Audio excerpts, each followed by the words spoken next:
आप सभी को मेरा नमस्कार।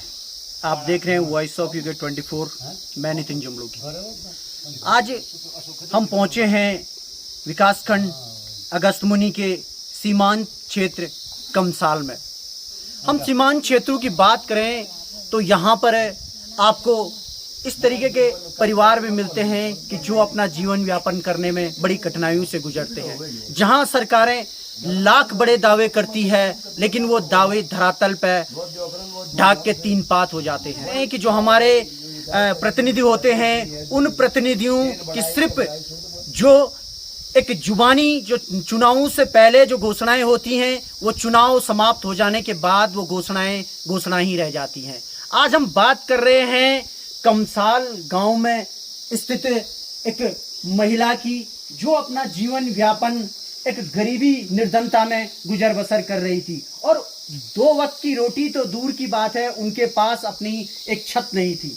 लेकिन छत की हम बात करें तो आज उनके सम्मुख जो हम आपको यह दिखा रहे हैं, ये जो छत एक तैयार होके यहाँ पर आप देख रहे हैं, इसमें 2 कमरे इनके लिए तैयार किए हुए हैं और एक किचन बनाया हुआ है। क्योंकि जहाँ कहते हैं कि ऊपर वाला सारे रास्ते बंद कर देता है तो एक रास्ता फिर शुरू करता है। तो इसी के तहत आज इस महिला के लिए एक सहारा बनके उभरी है उपहार समिति।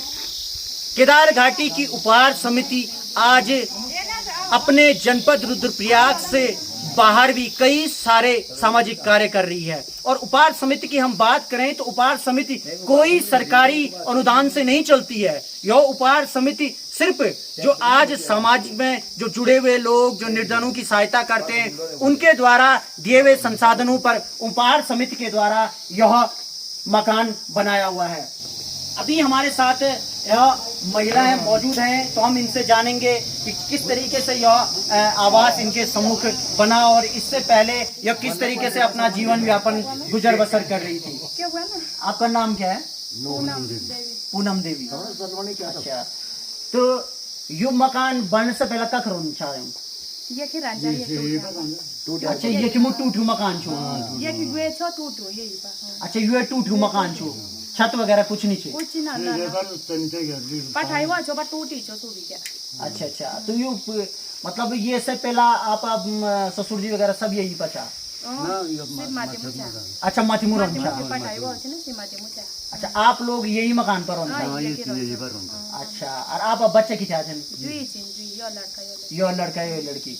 अच्छा, तो केन प्रधान यून कभी आपते कुछ बोले छो कि प्रधानमंत्री आवास वगैरह ये का तहत आप वो मकान बढ़ो लो? आवास होता तो बोले छो पर हो डाली कुछ नहीं था। अच्छा, तो अब यू मकान बनी तो तैयार हुए तो कमरे च लोगणो आपते बड़ा लोगणो भेजी कि मतलब अपर मकान बनी तो तैयार हुएगी। आशीर्वाद चली तुम्हारी।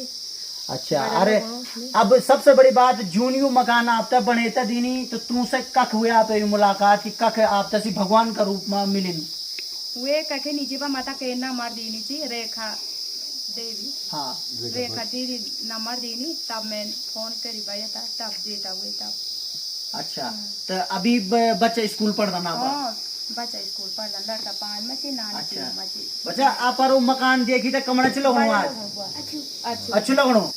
देखिए, एक एहसास जो होता है क्योंकि जिन्होंने एक जीवन व्यापन अपना गरीबी में गुजर बसर किया है और हम आपके सम्मुख दिखाएंगे कि यह वह मकान है जहां पर ये लोग आज से पूर्व रहते थे और इसके बाद यहाँ पर यह मकान तैयार हुआ है। हम आपको यह मकान दिखा रहे हैं कि क्या इसकी स्थिति थी और किस तरीके से यहाँ पर ये अपना जीवन व्यापन करते थे, आप देख सकते हैं। और इसके साथ ही यहाँ पर इन्होंने आज एक उपहार समिति के द्वारा एक अपना एक जो आशियाना प्राप्त किया है और एक खुशी का इनके सम्मुख एक ठिकाना रहा हुआ है।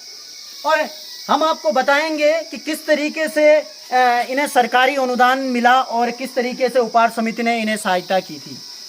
हम सरकारी अनुदान की बात करें तो जहां लाख दावे होते हैं कि प्रधानमंत्री आवास, मुख्यमंत्री आवास, क्या इन आवासों की राशि जनता तक पहुंचती है? आप देखिए, मकान बना है और बनने से पूर्व इस पर लिखा जा चुका है प्रधानमंत्री आवास योजना ग्रामीण और लाभार्थी पूनम देवी हैं, इनके पति का नाम धर्मेंद्र है। और ग्राम पंचायत कमसाल, अनुदान राशि 1,30,000 जो, और 1,30,000 की ये राशि है। क्या ये जो राशि होती है, इस राशि में क्या एक मकान बन सकता है? ये सबसे बड़ा सवाल है कि किस तरीके से, क्योंकि जिसके पास 2 वक्त की रोटी नहीं है और 1,30,000 में एक आशियाना बनाना, और वो भी इस महंगाई के जमाने में, आखिर सबसे बड़ा सोचने योग्य सवाल है। आज हम इस परिवार के सबसे बड़े मसीहा जो उपार समिति के अध्यक्ष हैं, उनसे आपका परिचय कराएंगे और किस तरीके से इन्हें इस परिवार से मुलाकात हुई और इस परिवार का एक सहारा बने। जी सेमाल जी, आप जो ये निर्धन परिवार था, किस तरीके से आपकी यह इनसे भेंट हुई और आपने किस तरीके से इनकी सहायता करी? जी देखिए, पहले तो मैं ये बताता हूँ, मैं गुप्तकाशी का मूल निवासी हूँ और एक छोटी सी हमारी सामाजिक संस्था है जिसका नाम उपहार समिति है। अगर 2 वर्ष पहले की बात करूँ तो विभिन्न मीडिया और जो सोशल मीडिया, उसके माध्यम से मुझे जानकारी प्राप्त हुई कि ये जो परिवार है पूनम देवी का, बड़ा निर्धन और ज़रूरतमंद है। तो इन्होंने कहीं से मेरा नंबर प्राप्त किया और मुझसे संपर्क साध के अपनी वस्तु स्थिति से इन्होंने मुझे वाकिफ़ करवाया है। उसके बाद मैं यहाँ पे 2-3 बार आया। तो पहले तो मैंने इनसे ये पूछा कि क्या सरकार द्वारा कोई स्कीम आपको प्राप्त हुई कि नहीं। तो इन्होंने ये बताया कि फॉर्मेलिटीज़ लगभग पूरी जा चुकी हैं संबंधित कार्यालय में। तो लगातार फिर मैंने BDO साहब से संपर्क किया और जो संबंधित कर्मचारी हैं, अधिकारी, उनसे संपर्क किया। उसके बावजूद बामुश्किल से इनको 1 या 2 किस्तें मिल पाई हैं, जो कि ये बता रही हैं कि 60,000 एक बार मिला और 40,000, जबकि बोर्ड पे 1,30,000 रुपये लिखा हुआ है। शायद हो सकता है कि 30,000 रुपये वो बाद में डाल दें, और 19,000 कुछ एक धनराशि भी लिखी हुई है मनरेगा के तहत, तो हो सकता है वो बाद में मिले, लेकिन अभी तक इनको प्राप्त नहीं हुआ है। तो यहाँ पे पूरा एक क्षतिग्रस्त मकान था, जैसे कि अभी आपने बताया है। तो उसके बाद ये हुआ कि 1,30,000 में ऊँट के मुंह में जीरा। आप समझ सकते हैं कि आज की डेट में 1 लाख रुपए में एक लैट्रिन का पिट नहीं बन रहा है। तो हम यहाँ पे अगर एक कल्पना करें कि 2 कमरे किचन इनको बना के दिया जाए तो बड़ा असंभव सा कार्य था। लेकिन उपहार समिति से जुड़े हुए जितने भी मेरे भाई बंद हैं, उन्होंने थोड़ा सा धनराशि देके, और कुछ लोग मेरे सिंगापुर से हैं, हमारे उत्तराखंड एसोसिएशन ऑफ सिंगापुर, तो वहाँ से भी थोड़ा सा धनराशि मिली है। और उसके बाद हम लोगों ने ये कलेक्शन करने के बाद जो है ये 2 कमरे और किचन पूनम देवी का हम निर्मित कर चुके हैं।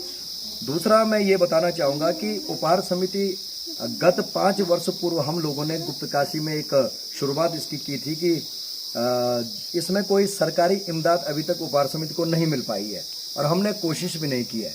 हमारे साथ जैसे जैसे हमने सामाजिक कार्यों को कार्य निर्वहन किया, तो उपहार समिति ने अभी तक जरूरतमंद विकासखंड ऊखीमठ में और बाकी जनपद रुद्रप्रयाग में, जैसे जखोली में हमने किया है, और एक शादी एक निर्धन बिटिया की हमने झिमतोली में की है। तो ऐसे पूरे विकासखंड ऊखीमठ या जनपद रुद्रप्रयाग की बात करूं तो अभी तक 45 निर्धन बेटियों की, ज़रूरतमंद बेटियों की शादी में हमने आर्थिक मदद या फर्नीचर द्वारा या राशन या कुछ गहने आभूषण वगैरह भी हमने आवंटित किए हैं। और सभी लोगों से, आपके चैनल के माध्यम से मैं सभी से निवेदन करना चाहूँगा कि जो लोग हम यानी कि उपहार समिति से जुड़ना चाहते हैं वो मुझसे भी संपर्क कर सकते हैं, और प्रति माह सिर्फ 500 रुपये की धनराशि आपने हमें समिति में प्रेषित करनी है, और उस एकत्रित धनराशि से इस तरह की निर्धन जरूरतमंद बेटियों की शादी या आवास विहीन जो लोग हैं उनके आवास या भवन निर्मित करने हैं। आप लोगों का बहुत बहुत हार्दिक अभिनंदन, धन्यवाद। अभी हमारे साथ मौजूद थे उपहार समिति के अध्यक्ष, जिन्होंने उपहार समिति की आज से 5 साल पहले नींव रखी थी, और नींव रखने के साथ ही एक शुरुआती दौर के साथ साथ एक निर्धन कन्याओं की शादी की, और शादियों का कारवाओं का साथ इन्होंने आवासीय भवनों के निर्माण भी किए हैं। और साथ ही हम बात करें तो निर्धन कन्याओं की शिक्षा में भी ये खर्च कर रहे हैं। और इनके साथ कई जो समाज में कार्य करने वाले लोग होते हैं उनके द्वारा कुछ अनुदान, छोटी सी राशि देने के साथ ही यह एक जो सामाजिक संस्था इन्होंने तैयार की हुई है, यह गरीब निर्धनों की सहायता कर रही है। आप देख सकते हैं कि जिस तरीके से जनप्रतिनिधि जहां रास्ता छोड़ देते हैं, उसके बाद इस तरीके की जो ये सामाजिक संस्थाएं होती हैं, यह गरीबों का सहारा बनती हैं और गरीबों की निर्धन कन्याओं की शादियां हों या गरीब छात्रों के शिक्षा के खर्च हों, इनको लगातार करती है। हम आपको केदार घाटी हों या जनपद रुद्रप्रयाग हों, प्रत्येक गाँव की खबरें आप तक लेके आएंगे। हम आप लगातार हमारे साथ बने रहें, हम पल पल की आपको रिपोर्ट दिखाते रहेंगे।